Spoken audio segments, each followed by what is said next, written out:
1000 መድኃኒት ለኖህ እግዚአብሔር ነግሮታል። ከ1000 መድኃኒት 700 ከእጽዋት የሚገኝ ሲሆን 300 ደግሞ ከማርና ከቅቤ ነው ብለው ሊቃውንቱ ያስቀምጡታል። ስለዚህ ይሄ የሚደረስበት ጥበብ ሁሉንም ቤተክርስቲያን አትኮንንም። እግዚአብሔር የለም የሚለው ጋር ሲደርሱ ነው ክልክል ነው የምትለው እንጂ እግዚአብሔር በሰጣቸው አእምሮ ተጠቅመው ይሄ አሁን የምንነጋገርበት ድምፅ ማጉያ ድምፅን ማጉላት የሚችል መሳሪያ እየተጠቀምንበት ነው። ድምፃችንን ያጎላዋል፣ የምንናገረውን ግን አይቀይረውም። የምንናገረውን ቢቀይረው ኖሮ አንጠቀምበትም ነበር። የምንናገረውን የሚያጎላልን ስለሆነ ነው የምንጠቀምበት። ቤተክርስቲያን አጥምቃ ዓለማዊውን ነገር ትጠቀምበታለች። በካሜራም ይቀረጻል። እዚህ ለሌሉ ሰዎች ባሉበት ቦታ እንዲማሩ ይደረጋል። ሁሉንም አትኮንንም ቤተክርስቲያን እና ከዚህ አንጻር ይሄ የአደጋ ጊዜ መውጫ ህዝብ በሚኖርባቸው ህንፃዎች፣ ህዝብ በሚሰበሰብባቸው ቦታዎች እና ትልልቅ አዳራሾች፣ ትምህርት ቤቶች እንደገና ደግሞ ህዝብ በሚጓጓዝባቸው በሰማይም በምድርም በባህርም የመጓጓዣ ወይም መጓጓዝ የሚያስችሉ መኪና ሊሆን ይችላል፣ አውሮፕላን ሊሆን ይችላል፣ መርከብ ሊሆን ይችላል። በነዛ አካባቢ አደጋ ድንገት ቢፈጠር ሰዎች እንዴት ከአደጋው ራሳቸውን መከላከል ይችላሉ በሚል ስልጠና ይሰጣሉ። እንደገና ልምምድም ያደርጋሉ። ከአደጋ ጊዜ መውጫ በአደጋ ጊዜ መውጫው ተጠቅመው ከአደጋው እንዲተርፉ የራሳቸውን ጥረት ያደርጋሉ። ግን ብዙ ጊዜ ሰዎች በተሰጠው ወይም በተሰራው በተዘጋጀው የአደጋ ጊዜ መውጫ ተጠቅመው ህይወታቸውን ሲያተርፉ አይታይም። እና ጥናት አጥንተው ነበር። ይህንን በተመለከተ ጽሁፎችን ስታገላብጡ ለምንድን ነው ሰው የአደጋ ጊዜ መውጫ ተሰርቶለት አደጋ ሲፈጠር የአደጋ ጊዜ መውጫ በሩን ተጠቅሞ ከአደጋ የማይድንበት ምክንያት ምንድን ነው? ብዙ ሰው የአደጋው ሰለባ ነው የሚሆነው። ምናልባትም እነሱ ተጨንቀው የሰሩትን ቢጠቀም ኖሮ የተወሰነ ፐርሰንት ከሞት ራሱን ይታደጋል ብለው ያስባሉ። ቅድም እንደነገርኳችሁ እኛ ነፍስ በእግዚአብሔር እጅ ነው የተያዘችው ብንልም በእነሱ እሳቤ ማለት ነው። እና ለምንድን ነው የማይጠቀሙት የሚለውን አጥንተው 3 ዋና ዋና ምክንያቶችን አስቀምጠዋል። ከኛ መንፈሳዊ ህይወት ጋር ስለሚገናኙ ነው ይህንን ማነሳው። የመጀመሪያው ብዙ ሰው የአደጋ ጊዜ መውጫ ተዘጋጅቶለት በአደጋ ጊዜ ግን በዛ የመውጫ በር ሳይጠቀም ቀርቶ ህይወቱን ወይም አካሉን የሚያጣው የመጀመሪያው ምክንያት ስለ አደጋ ያለው አመለካከት የወረደ ወይም አናሳ ስለሆነ ነው ይላሉ። ስለ አደጋ ያለው አመለካከት በጣም ዝቅተኛ ነው ይላሉ። ይሄ የኛም ጠባይ ነው። አሁን አውሮፕላን ላይ ተሳፍራችሁ የምታውቁ ሰዎች ካላችሁ ገና አውሮፕላኑ ከመነሳቱ በፊት ሁሉ ነገር ሲጨርስ በሩ ተዘግቶ ተሳፋሪው ከገባ በኋላ ሰነዱን አይተው አረጋግጠው አስተናጋጆቹ በር ከተዘጋ በኋላ ስለ አደጋ ይናገራሉ። አደጋ ያጋጥማል። ድንገት አደጋ ቢያጋጥም የአየር እጥረት ሊኖር ይችላል። ስለዚህ የመተንፈስ ችግር እንዳይመጣ እዚህ ጋር የሆነ ነገር ስትነኩ የመተንፈሻ መሳሪያ ይወርዳል። እሱን አፋችሁ እና አፍንጫችሁ ላይ ታደርጋላችሁ፣ ታስሩታላችሁ።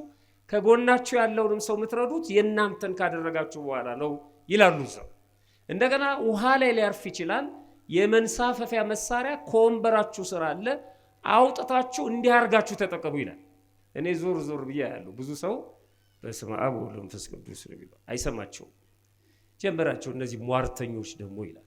ተሳፍሯል፣ የሚነገረውን አይሰማም በጭራሽ። ወይ በደንብ አይጸልይም፣ ወይ እምነት የለው፣ ወይ የሚነገረውን አይሰማም። ግን ቢፈጠርስ አደጋው ከጎን ያለውን ሰው አንጠይቀው መቼ አንጠይቀው። ተጨማሪ ማብራሪያ ከፈለጋችሁ ይላል ወንበራችሁ ፊት ለፊት የሚነበባል ይላል። ሰዎች እንዴት ማምለጥ እንደሚችሉ እንዴት። እነዚህ ደግሞ ወደ መብራቶች አሉ፣ መብራቶቹ ደግሞ ወደ በሩ ይመሯቸዋል ይላል። ማንም ሰው አይ ነጮቹ በጣም በትኩረት ነው የሚከታተሉት። ግማሹ ስልክ ይጎረጉራል ምናምን። አሁን አውቶቡስ ላይም አለ የአደጋ ጊዜ መውጫ የሚል ማንም ሰው አይጠቀምበትም። አደጋው ቢፈጠር እርግጠኛ ነኝ ብዙ ሰው አይጠቀምበትም፣ አያውቀውም እንደውም ከነጭራሹ ማለት ነው። አሁን አንድ ሰው ዛሬ የምንማረው የትምህርታችን ርዕስ ሞት ነው ቢል በስመ አብ ደግሞ የዛሬው አስተማሪ ምን አይነት ሟርተኛ ነው። መስማት ግን አለብን። ተሸክመነው ነው የምንሄደው ሞት። አሁን ስንወጣ የሚያጋጥመን ምን እንደሆነ አናውቅም። ድንገት ሲመጣ ግን እንደነግጣለን። ግን ስለ ሞት ማወቅ አለብን፣ በደንብ ማወቅ አለብን፣ መማር አለብን። አይበለውና አሁን ከመካከላችን አንድ ሰው ቢሞት እንዴት መገነዝ እንደሚቻል የሚያቅሰዋል? አፉ አይኑ እንዴት እንደሚገጠም እንዴት ማስተካከል እንዳለብን አናውቅም ብዙዎቻችን። ግን ሊያጋጥም ይችላል። ይሄን ማጥናት አለብን። ሰዎች የምልክት ቋንቋ አጥንተው እኮ ከሰዎች ጋር ይግባባሉ። አስከሬን እንዴት እንደሚገነዝ ተሸክመው ነው የምንሄደው። እርግጠኛ ነኝ የዛሬው አስተማሪ ደግሞ ምን አይነት ነው እንደምትሉ። አሁን በዚህ ሰዓት በማታ እንዲህ አይነት ስም ይጠራል የሚል ሰው ሰይጣን ሲባል ድንግጥ የሚላል ወደ ነው ማወቅ አለብን። በስነ ስርዓቱ እንዴት እንደምናባረው ማወቅ አለ እኮ። ሰይጣን ስሙ አይጠራም ስላለው ብቻ አይተውን። አይጠራም የሚባለው አይሳብም ነው፣ አይመለክም። እሱን አንለማመጠው። ጠርተን ማውገዝ ግን በትክክል ጸሎታችንም ላይ ይላል እኮ አይደለም የዘውትር ጸሎታችን ላይ አይደል? በዚህች ቅድስት ቤተክርስቲያን ፊት አይደል? በእመቤታችን በቅድስት ድንግል ማርያም ስም ሰይጣንን ምን አደርገዋለሁ? አወግዘዋለሁ፣ እጠለዋለሁ። ይጠራል እኮ ስሙ። ጸሎት ግን አይደለም፣ ውግዘት ነው። ብዙ ሰዎች ስለ አደጋ ያላቸው አመለካከት አናሳ ስለሆነ ነው። አያድርስ ነው ይላሉ። ኧረ መድኃኒዓለም እያለማ ምን እንሆናለን ይላሉ። ምንም አንሆንም ሳለ መድኃኒዓለም ደግሞ ይላል። ልክ ነው እኮ ግን ቢፈጠርስ ቢሆንስ? መጠንቀቅ ያስፈልጋል፣ ግድ ነው። እርግጠኛ ነኝ ብዙ ወላጆች ከልጆቻችሁ ጋር የምትጣሉት በዚህ ነው። እናንተ በጣም ስለምትጨነቁ በእድሜያችሁም በሕይወታችሁም ስላያችሁት ልጃችሁን አስቀምጣችሁ የ20 ምናምን ዓመት ልጅ ሊሆን ይችላል፣ የሃይስኩል ተማሪ ሊሆን ይችላል፣ የዩኒቨርሲቲ ተማሪ ሊሆን ይችላል። ቁጭ አርጋችሁ ትመክሩታላችሁ። ትምህርት ቤት ስትሄድ፣ መንገድ ስታቋርጥ፣ ከጓደኞች ጋር ጭር ያለ ቦታ ባዶ ክፍል ውስጥ ምናምን እያላችሁ ትነግሩታላችሁ። ጀመራት እንግዲህ ይላል እና ጓደኛው ሲደውል ኧረ ማማ ዝም ብላ ምክር ታበዛለች እሷ ደግሞ ይላል። እሺ ጀመረ። ደግሞ ልትመክረኝ ትፈልጋለህ እንዴ ይላል። እንዴ ምክር አረቄ ነው እንዴ? ብትጠጣውስ አዙሮ አይደፋ? ብትሰማው ምን አለበት? ሊመክረኝ ይፈልጋል እንዴ ይላል ሰው። እኔ ሕፃን መሰልኩ እንዴ ይላል። ትልልቅ ሆነን አግብተን ወልደን እናቶቻችን ቤት ስንሄድ እናቶቻችን እንዴት እንደሚያስተናግዱ ሁላችሁም ታውቃላችሁ። የሚበርደን ይመስላችኋል። እንቅልፋችን ሳይመጣ ተኙ ይሉናል። እኛ እኮ ወልደናል፣ ልጆች እያሳደግን ርቦሃል ይሉናል። እዚህ ሶፋ ላይ አረፍበን ጫማን አውልቅ ተኛ፣ ብርድ ልብስ አምጥተው እላያችን ላይ ድብድብ ነው። በቃ እነሱ ይሄ ነዋ። ምን አለ ብንችለው? በጎ ነገር እኮ ነው። እኔ ጠብቂኝ ብዬሻለሁ ይላል አንዳንዱ። ከምሽቱ 6 ሰዓት ይመጣና በረንዳ ላይ እናቱ ብርድ እየመታት ትጠብቀዋለች። ገና የሚጮህባት እሷ ላይ ጠብቂኝ ብዬሻለሁ ይላል። በጊዜ ግባላታ። እሷ እኮ ወልዳለች፣ አንተ አልወለድክ። አንተ ምኑን ታውቀዋለህ? እሷ የተሰጣት ነው። ብዙ ሰው የሚጠላው ይሄንን ነው። ስለሚፈጠር አደጋ አያስበው። ለሰው ሁሉ ከሚሆነው በቀር ምንም ፈተና አልደረሰባችሁም ይላል። ምን ማለቱ ነው ይሄ? እናንተ ያጋጠማችሁ መከራ፣ እናንተ ያጋጠማችሁ ፈተና ሰው ላይ የደረሰ ነው። ስለዚህ አዲስ ነው ወይስ የነበረ ነው? የነበረ ነው። የነበረ ከሆነ ብርቅ ድንቅ አይደለም። እኔን ብቻ ነው ያየው እግዚአብሔር አትበሉ። እናንተ ታማችሁ ይሆናል ብታማሩት፣ ሌላም ሰው ታሟል። ሰው የሚሆነውን ነው። እናንተ ተሰዳችሁ ይሆናል፣ ሌላ ሰው ተሰደዋል። እናንተ ተርባችሁ ይሆናል፣ ሌላ ሰውም ተርቧል። እናንተ ተጠልታችሁ ይሆናል፣ ኧረ ብዙ ሰው ተጠልቷል። ተሰድባችሁ ይሆናል የምታማሩት፣ ብዙ ሰው ተሰድቧል። ራሱ ክርስቶስ ተሰድቧል። ያጋንንት አለቃ ብለውታል እኮ። በጣም የሚገርም ነው። ለወቱ ስብሐት ክብር ምስጋና ይግባው። የዮሴፍ ልጅ ብለውታል። እመቤታችንም ተሰድባለች። ልትለምን ድንገት መሃላቸው ተከሰተች መንደር ውስጥ። እነዛ ሰዎች እድለኞች ነበሩ፣ ግን አልተጠቀሙበትም። መንደር ተከሰተች። ሲያዩዋት ደነገጡ። መልኳ ያበራል። ሰውነቷ እጅግ በጣም የሚያስደንቅ ነው። ሰማያዊት ንግስት ናት። ግን ፈቃድ እግዚአብሔር ሆኖ ቁራሽ ለመለመን ተከሰተች። አላመኑም። የምትናገረውንና ሁኔታዋን ሲያዩዋት ግራ ገባቸው። የምትለምነው ቁራሽ ነው። ሲያዩዋት ግን የነገስታት ወገን ነው የምትመስለው። በጣም ገረማቸው፣ ደነቃቸውና ምን አይነት ውበት ነው? ምን አይነት መልክ ነው? ምን አይነት ቁመና ነው? እቺ ሴት ከመጋረጃ ጀርባ ከመጋረጃ ውስጥ ሳትወጣ መኖር የምትችል ሴት ነበረች። ግን አሁን ለልመና የዳረጋት ይመስለናል አመሏ ክፉ ስለሆነ ይሆናል። አባረዋት ነው፣ አመሏ ነው። ይገርም ነው። እኛም እኮ አንዲት ሴት መታ ራበኝ ብትላችሁ አካሏን እናይና ሰርተሻት በይ ብላታል። ሌባ ይሄኔ ሌባ ስለሆነች ነው አይደል ሰው ቤት ማትሰሩ ብላታል። አይተናል ስትሰርቅ ነግራናለች። የእጅ አመል አለብኝ ብላ የለመነችን እኮ ራበኝ ነው። ደግሞ ምን ሰጠው እኮ 10 ሳንቲም ነው። የሚያሳዝን እኮ እንደዛም ብለን 1 ብር ሰጥተን 50 ሳንቲም መልስ እንመልሳለን። አሁን እንኳን የለም ራሱ 1 ብር ሙልጭ አድርገን ሰድበን ነው የምንሰጣቸው። ሰርታት በላ ሙሉ አካል አለ አይደል? ገለጻ ነው የምናደርገው። ጀግና ከሆነን እጁን ወስደን ማሰራት ነው። እሺ አሰራኝ ቢልስ? እመቤታችንም ልክ እንዲህ ብለዋታል። በሰው ላይ የደረሰው ሁሉ ነው የደረሰባችሁ አለ። ምንድነው የምታካብዱት? መከራ በክርስትና ያለ ነው። ለሰው ሁሉ ከሆነው በቀር የደረሰባችሁ ምንም የለም አለ። አንዳንድ ሰው መጥቶ ይነግራቸዋል። አሁንስ አልቻልኩም፣ በቃኝ፣ መረረኝ። ቁጭ በልበሉት። ምን የደረሰብህ አንተ ምንድነው? ምን ስለሆንክ ነው? አንተ ከመቤታችን ትበልጣለህ? አንተ ከነ ኢዮብ ትበልጣለህ? አንተ ከነ ቅዱስ ጳውሎስ ትበልጣለህ? በዚህ ምድር ላይ ደልቶት የኖረ ክርስቲያን አለ? መከራ ያልተቀበለ አለ? ምን ስለሆንክ ነው? በክርስትና የሚያጋጥምን መከራ ማትችለው ከሆነ ለምን ክርስቲያን ሆንክ? መስቀሌን ተሸከሙ እያለ መስቀሌን የማይዝ በኋላ የማይከተለኝ እያለ አጽናኝ ይባላል እንጂ እንዴት በቃኝ ይባላል? ቁጭ በል ብላችሁ በሰው ሁሉ ከደረሰው በቀር የደረሰብህ ምን አለ በሉት ይላል። ሁለተኛው ነገር ግን ከሚቻላችሁ መጠን ይልቅ ትፈተኑ ዘንድ የማይፈቅድ እግዚአብሔር የታመነ ነው ይላል። ይሄ ደግሞ የሚገርም ነው። የምትፈተኑት ፈተና የምትችሉትን ነው ይለናል።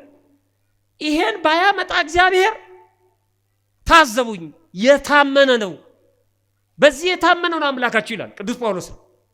በአቅማችሁ ልክ ነው የሚጭናችሁ። ምን አይነት አምላክ ነው? እንደ ስግብግብ ሾፌር መኪናው 12 ሰው እየቻለ 20 ሰው እንደሚጭነው አይደለም። እግዚአብሔር ከአቅም በላይ ጭኖ ተሰብረና ሙት አይልም። እግዚአብሔር በአቅማችሁ ነው፣ እመኑት። እንዴት ከአቅሜ በላይ ያመጣብኛል አትበሉ። በጭራሽ ከአቅማችሁ በላይ የመጣ ነገር የለም፣ የምትችሉት ነው ይላል። ሶስተኛውና የመጨረሻው ትታገሱ ዘንድ እንድትችሉ ከፈተናው ጋር መውጫውን ደግሞ ያደርግላችኋል። ይሄም ይገርም ነው። እስቲ ከፈተናው ጋር በሉ፣ መውጫውን ደግሞ ያደርግላችኋል። ከፈተናው ጋር መውጫው አለ። መውጫውን ግን ሳናውቀው ተረጋግጠን ነው የምንሞተው። አንድ ምሳሌ ልጥቀስና ላብቃ። ሙሴን አስታውሱት። ሙሴ በኦሪት ዘጸአት ላይ የተጻፈውን ታሪክ ሙሉውን አንብቡት። በተለይ ደግሞ ዘጸአት ምዕራፍ 14 ላይ ሙሴ ደንግጦ ያደጋ ጊዜ መውጫውን አጥቶ እግዚአብሔር ሲያሳየው ሲያስታውሰው የምናነብበት ክፍል አለ። ሙሴ እንኳን ነብዩ ሙሴ ትልቁ አባት ያጋጥማል በክርስትና ማማተብ እንኳን እንረሳይል። ማማተብ አሁን ከጭንቀት ከመከራ እንደሚያድን ስንቶቻችን እናውቃለን? አስበን የሆነ ነገር ሲከብደን ተረጋግተን በስመ አብ ወወልድ ወመንፈስ ቅዱስ ብለን ጭንቀታችንን ማስወገድ እንደምንችል ስንቶቻችን እናውቃለን? እንዘነጋዋለን። ቤታችሁን ቼክ አድርጉ። ከየገዳማቱ ያመጣችኋቸው ጸበል ያመጣችኋቸው እምነት በየቤታችሁ ተሰቅለው የሸረሪት ድር አላደራባቸው? እየተጠቀምንባቸው ነው። የሆነ ነገር ኮሽ ሲል አስፕሪን ፓራሲታሞል አይደል ምን ነው? ጸበሉን እንቀባባዋለን፣ እምነቱን እንቀባባዋለን። ብዙ አለ እኮ አጠገባችን ዞር ዞር ብንል በጭራሽ እንረሳዋለን። ሙሴ ሂድና ሕዝቤን አድን ሲለው ታሪኩ ባጭሩ እኔ አልችልም ያንተን ሕዝብ ለማዳን ምን አቅም አለኝ አለ። በእርግጥ እውነቱን ነው፣ ለትህትና አይደለም። አልችልም። እንደ አንድ ሰው እንዴት ያንን ሁሉ ሕዝብ ከ400,000 በላይ ሕዝብ እንዴት ያወጣል? ከባድ ነው። እኔ ማን ነኝ ደግሞ በፈርዖን ፊት እኔ የምሟገተው? ምን አቅም አለኝ? ሰራዊት የለኝ። እንዴት አድርጌ ነው እኔ የምሄደው? ደግሞ ማን ነው የላከ ቢሉኝ ማን እላለሁ? ነገረው። በእጅ ላይ ያለው ምንድን ነው አለው። የእረኝነቱን በትር ይዟል። ይሄማ በትር ነው፣ ዱላ ነው፣ በትር። ወደ መሬት ጣለው አለው። ጣለው። በትሩን አንሰው አለው። አነሳው። ወደ መሬት ጣለው ሲለው በትሩ ወደ እባብ ተቀየረች ይላል። እባብ ሆነች። ደነገጠ ሙሴ። አንሰው አለው። እባብ እንደሆነ ሲይዘው ተመልሶ በትር ሆነ። አሁን እኔ ካንተ ጋር ነኝ፣ ምልክቱ ይሄ ነው፣ ሂድ አለው። ደስ አለው ሙሴ፣ ሄደ። ምልክቱ ይሄ ነው። የአርዌ ብርት የእባብ ምልክት ያለው በትር ወይም መቋሚያ ረጅሙ ዘንግ ማለት ነው።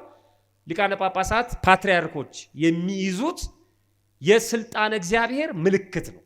ይሄን ይዛችሁ በነገስታቱ ፊት ብትቆሙ እኔ ከናንተ ጋር ነኝ፣ ለሙሴ እንደተገለጥኩ ለሙሴ እንደረዳሁት ከሙሴ ጋር እንደሆንኩ ከናንተ ጋር እሆናለሁ ሲላቸው ያንን ምልክት የሚይዙት ለዛ ነው የእግዚአብሔር ስልጣን ከኛ ጋር ነው ለማለት ማለት ነው። እና እንጂ ይሄ ዓለም እንደሚለው ሌላ ምልክት አይደለም የእባቡ ምልክት። እና ሙሴ ያንን ይዞ ሄደ፣ በፈርዖን ፊት ቆመ። ያችን በትር ይዞ ሕዝቤን ልቀቅ ይላል አለ። ፈርዖን ሳቀበት። ደግሞ አንተ ማን ነው? ልቀቅ የሚለውስ ማን ነው? ነገረው። ምንድነው ምልክት? እግዚአብሔር ላከኝ ስትል ያቺ የተሰጠችውን በትር ምልክት ወደ መሬት ጣላት። እባብ ሆነች። እግዚአብሔር አላሳፈረው አብሮት እንደሆነ። ፈርዖን ደነገጠ። እባብ እንደሆነች ያዛት፣ ተመልሳ በትር ሆነች። አስማተኞቹን ዞር አለና የግብፅ አስማተኞችን ፈርዖን ይላቸዋል አላቸው፣ ኧረ እኛ ከዚህ በላይ እናደርጋለን አሉ። በትሮቻቸውን አመጡና እነሱም ወደ መሬት ጣሏቸው።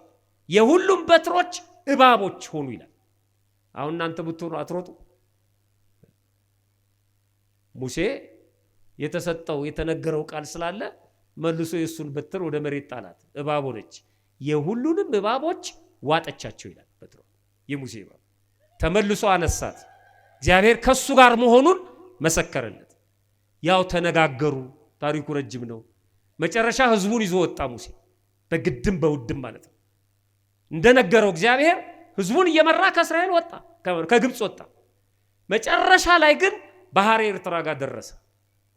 በጣም ከባድ ነው ባህር ኤርትራን ማለፍ እና ሙሴ ተጨነቀ። ከሙሴ ኋላ ህዝቡ አለ፣ ከሙሴ ፊት ባህሩ አለ። ከህዝቡ ኋላ ደግሞ የፈርዖን ሰራዊት እየመጣ ነው። አንብቡት በደንብ በተለይ ዘጸአት ምዕራፍ 14 እና ሙሴ ጨነቀው። ወታደሩ የፈርዖን ወታደር እየመጣ ነው ህዝቡን በኃይል ለመመለስ። የሚገለውን ገሎ የሚያቆስለውን አቁስሎ የተረፈውን ይዘው ሊሄዱ ነው። ህዝቡ ጨነቀው። ከኋላ ወታደሩ እየመጣ ነው። አቧራው ይጨሳል። በሰረገላ ነው። ሰራዊቱ በጣም ከባድ ነው። ወደፊት እንዳይሄዱ ባህር ኤርትራ ከፊት ለፊታቸው ተደቅኗል። እስኪ ማን ነው የሚደፍረኝ ይላል። ከዛ ህዝቡ ሙሴ ላይ አጉረመረመ። እግዚአብሔር ይል አንተ እግዚአብሔር የምትለው የት አለ? ልታስፈጀን ያወጣህ የት አለ? አንተ አምላክ የት አለ ነገርከን አሉት። ዶኮ መንፈሳዊ መሪ መሆን ከባድ ነው። ዓለማዊ መሪ እኮ ችግር የለውም ተሽሎክልከት አልፋል። መንፈሳዊ መሪ መሆን በጣም ከባድ ነው። ስትመክረው እስከ መቼ ይላል። ይሄንንማ ሞክሬዋለሁ እኮ ይላል። አይ እርሶ የኔ ችግር አልገባውትም ማለት ነው ይላል። ምንም የማይጽናና ሰው አለ። የት አለ አንተ አምላክ አሉት። ሙሴ ከእግዚአብሔር ጋር የተናገረው ንግግር አለ። ሊቃውንቱ እንዴት እንደሚያመሰጥሩት አላውቅም። ሙሴ ያለውን ቃል አልነገረንም መጽሐፍ ቅዱስ፣ ግን ራሱ እግዚአብሔር አጋለጠው ሙሴን ማለት ነው። በጣም በሚገርም መልኩ ሙሴን እግዚአብሔር እንዲህ አለው፣ ስለምን ትጮህብኛለህ አለው። ከባድ ቃል ነው። ለካ ሙሴ በውስጥ እየጮኸ ነው። ይህን ህዝብ ላላድነው ነው እንዲያውጣው ያልከኝ እና የት አለ ታዲያ አለው። ለምን ትጮህብኛለህ? ምዕመናን ጮህንበት አናቅም? እግዚአብሔር ላይ አበዛኸው ብላችሁ ታጣቁ? እንደው ስላሴ እየዘከርኩት ስሞትን እየጠራው ምን ነው መቤቴ ረሳሽኝ? አይ እሱማ ትቶኛል የሚል ሰው አለ። በውስጥ እኮ ጮሆናል። ሰው እንዳይሰማን አጉረምርበናል። እግዚአብሔር ሁላችንን ይቅር ይበለን። በእውነት ይሄ ተፈጥሯችን ነው። ሙሴ ጮኸበት። ልብ አድርጉ። እኔ ካንተ ጋር ነኝ ብሎ ሲልከው የሰጠው ምልክት ምንድን ነው? በትር ነው። ታሪኩን ታውቁታላችሁ። ሙሴ ባህር ኤርትራን የከፈለው በምንድን ነው? ግን መጀመሪያ አላወቀው። እግዚአብሔር ከነገረው በኋላ ነው። መጀመሪያ እሱ መጀመሪያ ማድረግ ነበረበት። እንዲህ ይሄ በትር ታዲያ እስከመቼ ነው ብሎ ሳይነግረው ሄዶ መምታት ነበረበት።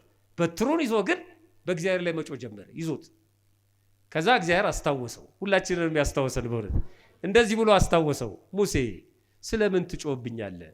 ህዝቡ እንዲጓዙ እዘዝ አለው። ይኸው ቸርነቱ ጉዞ አይቋረጥም አለ። እነሱ የሚያጉረመርሙትን ተዋቸው፣ እኔ ላላድናቸው አላወጣቸውም። ጉዞ የክርስትና ጉዞ አይቋረጥም። እንዲጓዙ ንገር፣ ማስተማርን ቀጥል፣ ተስፋ አትቁረጥ፣ ንገራቸው። በእጅ ላይ ያለውን በትር ደግሞ አንሳው አለ። እስኪ አንብቡት ኦሪት ዘጸአት ምዕራፍ 14 እጅ ላይ ያለው በትር የእጅ ላይ የሰጠው ምልክት ብዬ የሰጠውን ለምን ዘነጋኸው? አንሳው አለው። ብንን አለ ሙሴ። ባህሩን ምታው አለው። በዛ በትር ባህሩን መታው። ግራና ቀኝ ባህሩ ቆመ እንደ ግድግዳ ማለት ነው። ይሄን ረስቶት ነበር ሙሴ። እኛ ማማተብ እንደምንረሳው የቅዳሴ ጠበሉ የሚያድነን አይመስለንም። ጸሎተ ማርያም የሚያድነን አይመስለንም። ቅዳሴው የሚያድነን አይመስለንም። ክርስትናችን ማተባችን የሚጠብቀን አይመስለንም። ያልፋል። የአደጋ ጊዜ መውጫዎቻችንን እናስባቸው። የአደጋ ጊዜ መውጫ ቁርባኑ ቅዱስ ቁርባን ቅዱስ ሥጋውና ክቡር ደሙ የአደጋ ጊዜ መውጫ ነው። ጸበል መጠመቅ የአደጋ ጊዜ መውጫ ነው። አሁን አንድ ትልቅ ሆስፒታል ታዋቂ በነፃ ጠቅላላ ምርመራ ለህዝቡ ፈቅጃለሁ ቢል ሰልፍ አንይዝም? ጠቅላላ ምርመራ ሙሉ ምርመራ በነፃ ቢል ግን ጠቅላላ ምርመራ እኮ ጸበል መጠመቅ ማን ያስበዋል? ይሄን መጥቶ መጠመቅ መጠጣት በስንት ጊዜ ትጠመቃላችሁ? ራሳችሁን ቼክ ታደርጋላችሁ። መጥቶ መስቀል መሳለም የአደጋ ጊዜ መውጫዎቻችን ናቸው። ይሄ ጉባኤ በራሱ የአደጋ ጊዜ መውጫችን ነው። እንደዚህ አይነት ጉባኤ ባይኖርስ የት ነው ምን ተነፍሰው? የት ነው ምናርፈው? የት ነው የእግዚአብሔርን ቃል ምን ሰማው? እጃችን ላይ ያሉትን የሚገርም ነው። ከፈተናው ጋር መውጫውን ደግሞ ያደርግላችኋል። ይቆየን። ፈጣሪያችን በቸርነቱ ሰምቶ ከመጥፋት ያድነን።